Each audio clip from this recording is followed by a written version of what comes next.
एका गाडीत फिरतात सगळे. त्यामुळे महागाई झाली आहे, पण त्याचा थोडासा उपयोग संघटनेला झालाय की सगळे एकत्र फिरायला लागलेत. पण हा सगळा चेष्टेचा भाग झाला. पण खरंच राष्ट्रवादी काँग्रेस पक्षाचे आणि काँग्रेसचे सगळे कार्यकर्ते हे रोज आपल्या सुखदुःखात असतात. आज तुम्हाला माहिती आहे, बारामतीला एका दिल्लीतले नेते आज आलेत भाषण करण्यासाठी. सगळे पत्रकार मला सारखे विचारतात, तुम्हाला काय वाटतं एवढे नेते येत आहेत? म्हटलं अतिथी देवो भव. आमची बारामती आहेच एवढी चांगली की प्रत्येकाला हवी हवीशी वाटते आणि वाटते. त्याच्यामुळे त्याच्यात काही नवल नाही. आणि हे एकटेच यायचे राहिले होते, बाकी सगळे येऊन कौतुक करून गेलेत. हे एकटेच राहिले होते म्हणून आले असतील बघायला. अरे एवढं सगळे म्हणतात, आपण पण बघूया काय बारामती मिळणार. त्याच्यामुळे कदाचित ते बघायला आले असतील. पण ही पार्श्वभूमी असली तरी मला एका गोष्टीचा सार्थ अभिमान वाटतो की हवा कोणाची असू दे, काही चालू दे, आपले सगळे तालुके आणि पुरंदरवासी हा जागेवरनं कधी हलत नाही. तो त्या मताशी ठाम असतो आणि त्याला कुठला आमेज चालत नाही. ना 15 लाख ना 2 कोटी. त्याला माहितीच होतं एक गाजर आहे. त्याच्यामुळे बाकीचा देश कदाचित थोडासा कुठेतरी गडबडला असेल, पण पुरंदर मधला कार्यकर्ता किंवा पुरंदरवासी हा कधी हल्ला नाही. ही खरंच एक अतिशय कौतुकाची गोष्ट आहे. आज इथे येत असताना मी विचार करत होते की 10 वर्ष कुठे गेली हे कळलं नाही. तुमच्या सगळ्यांच्या मदतीने, आशीर्वादाने, प्रयत्नातून सगळे मोठे कार्यक्रम करण्यात आपल्याला सासवडमध्ये यश आलंय. आपलं युथ फेस्टिवल इथे जोरदार झालं.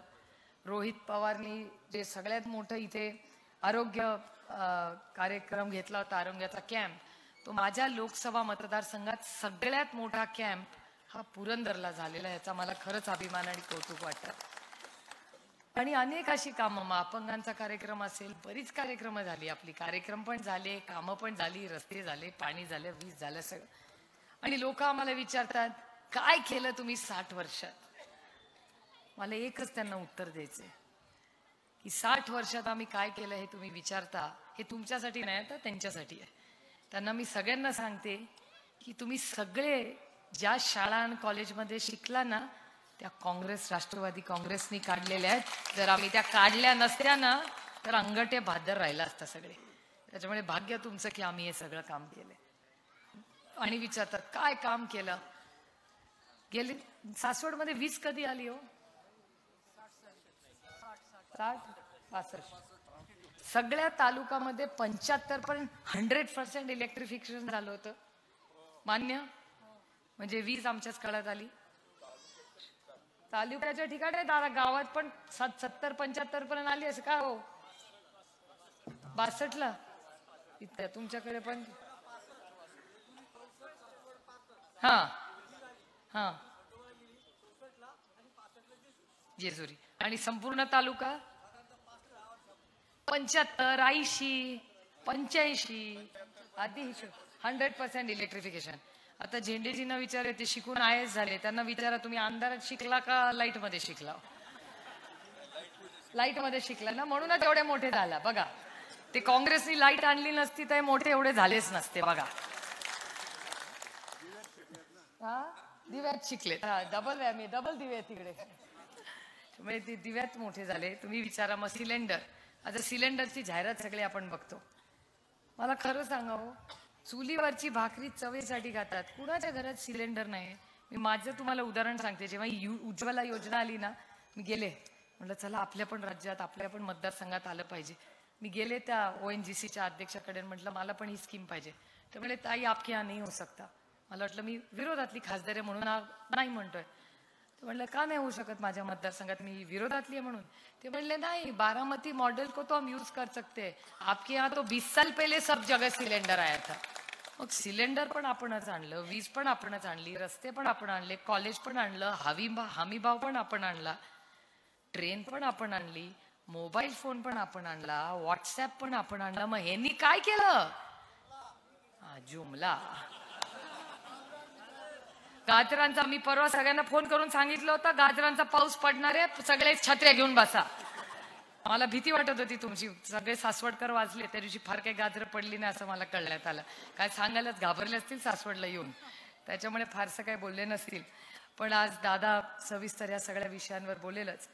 पण मला आनंद वाटतो की बारामती लोकसभा मतदारसंघात गेल्या 5-10 वर्षात चांगली कामं झाली, चांगला विकास झाला. आणि मला अभिमान वाटतो तुम्हाला सांगताना 2 गोष्टींचा. एक तर बारामती लोकसभा मतदारसंघात वयोश्री नावाची स्कीम, त्याच्यावर सगळ्यात जास्त ह्या मतदारसंघात टीका होते.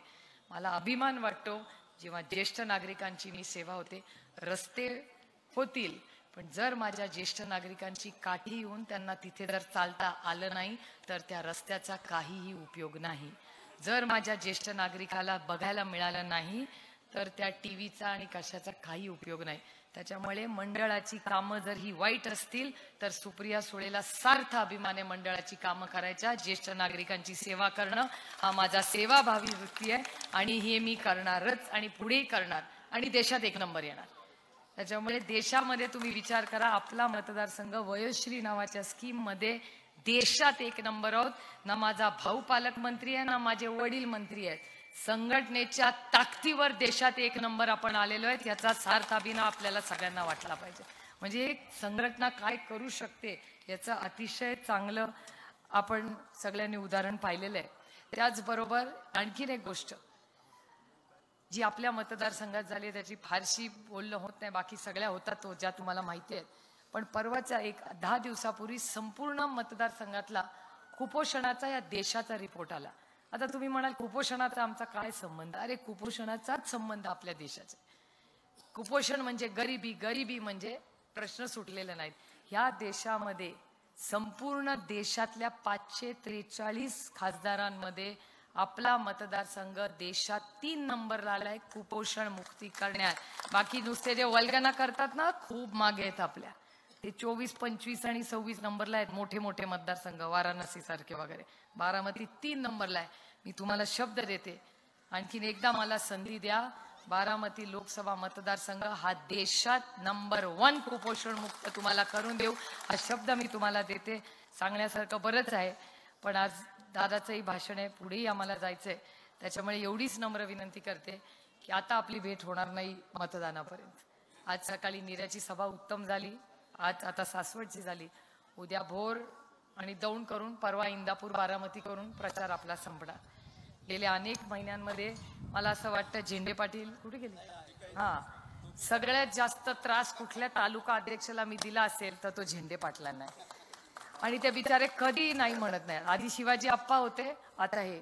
माझ्या लोकसभा मतदारसंघात सगळ्यात जास्त कार्यक्रम कुठे झाले असतील तर ते पुरंदरला झालेले आहेत. आणि एकदाही झेंडे पाटलांनी मला सांगितलं नाही की सुप्ताई एक कार्यक्रम होऊ शकत नाही. कार्यक्रम दिला की हो, कार्यक्रम दिला. त्याच्यामुळे ते म्हणत असतील एकदा ती 23 तारीख येऊ दे बाबा, या बाईचं इलेक्शन संपू दे, मी मोकळा श्वास घेतो. पण मला आनंद वाटतोय की त्यांनी अतिशय प्रेमाने हे खूप काम सगळ्यांना एकत्र घेऊन गेल्या अनेक महिन्याआधी शिवाजी आप्पा करायचे, आता ते करतात. आणि चांगली बूथ रचना आपल्याकडे झालेली आहे. प्रचार उत्तम झाला. एक गाव वाडी वस्ती सगळ्यांनी मिळून घेतलेल्या आहेत. त्याच्यामुळे माझा विश्वास आहे की यावेळेस पुरंदरमधून जोरदार बारामती देईल. कदाचित तितकंच मताधिक्य आज यावेळेस मला पुरंदरमधून मिळणार आहे. आणि तुम्हाला संजयचा स्वभाव माहिती आहे. आता संजय म्हणतील ही बाई परत तेच बोलते, पण मला नेहमी गंमत वाटते संजय असे की मला राहवतच नाही बोलल्याशिवाय. कारण चंदू काकांकडे मागच्या इलेक्शनला तर मला सासवडला तर बोलायला अजून मजा येते. नाही काम केलं मी तर दादाला 10 वेळा सांगितलं, म्हटलं तो संजय गप्पा नाहीच करत दादा. दादा म्हणला मी बघतो. मग शेवटी आम्ही त्यांच्या वडिलांकडे ज्या दिवशी जेवायला गेलो, मी बघत होते, म्हटलं हा बाबाला आत्ता पकडते आणि करायच लावते माझं इलेक्शनचं काम. आम्ही गेलो चंदू काकांच्या घरी. मग मी हळू 10 मिनिटं इकडे बघ तिकडे बघ, म्हटलं हा संजय जगताप दिसे ना आहे कुठे. मग मी शेवटी मला राहू नाही म्हणून विचारलं, म्हटलं संजय नाही आहेत का जेवायला. ते म्हणले नाही, बाहेर कामाला गेलेत. म्हटलं बाबा नक्कीच काम करणार. त्याच्या घरी आल्यावर बाबा नाही म्हणजे संपला, आता काय काम करत नाही. आणि काय शब्दाला पक्का आहे हो, नाही तर नाही काम केलं माझं मागच्या इलेक्शनला, मानलं पाहिजे. बाकीचे हो म्हणले आणि केलं नाही. हा बाबामध्ये हिम्मत बघा, सुपर असं असायला पाहिजे, नाही तर नाही. आणि पण ह्या इलेक्शनला बदल केला. या इलेक्शनला ठरवलं की हो म्हणजे हो. कदाचित माझे कष्ट कमी पडतील पण संघटनेतल्या काँग्रेस आणि राष्ट्रवादीचे कष्ट करणार नाहीत. त्याच्यामुळे मी सगळ्या काँग्रेस पक्षाचे आणि राष्ट्रवादीच्या माझ्या सगळ्या सहकाऱ्यांचे मनपूर्वक आभार मानते की एक चांगली टीम म्हणून उत्तम काम, बूथ कमिटीचं काम उत्तम झालेलं आहे. मला सगळ्यांना एवढीच विनंती करायची आहे की एक 4-5 दिवस व्हॉट्सॲपवर कमी लक्ष आणि आपल्या वोटर्स लिस्टवर जास्ती लक्ष. फक्त 4-5 दिवस, फार नाही. आणि एकदा 23 तारखेचं मतदान करून घेतलं की 24, 25, 26, 27, 28 ज्याला मोकळा वेळ असेल त्यातले 3 दिवस पार्थकडे जाऊ आणि 3 दिवस अमोलकडे जाऊ. आपल्याला काय काम आहे एकदा 23चं मतदान झालं की. त्याच्यामुळे आपण सगळे मिळून जाऊ. आणि तुम्ही सगळ्यांनी इतके दिवस एवढे कष्ट केले याबद्दल मी तुमचे मनपूर्वक आभार मानते. देवाचरणी एवढीच प्रार्थना करते की या सोपान काकांच्या भूमीमध्ये मला लोकप्रतिनिधी व्हायची संधी मिळाली, हे माझं भाग्य. आणि तुमच्यासारखे मतदार मिळाले ह्याच्यातून माझं आणखीन भाग्य की एक कुटुंब म्हणून आपण सगळे काम करतो. या कुटुंबाचे आशीर्वाद हे अशाच माझ्या मागे खंबीरपणे राहो एवढीच देवाचरणी प्रार्थना करते. आणि पुढे कार्यक्रमाला जायला आपल्या सगळ्यांची रजा घेते. जय हिंद, जय महाराष्ट्र, जय राष्ट्रवादी, जय आघाडी.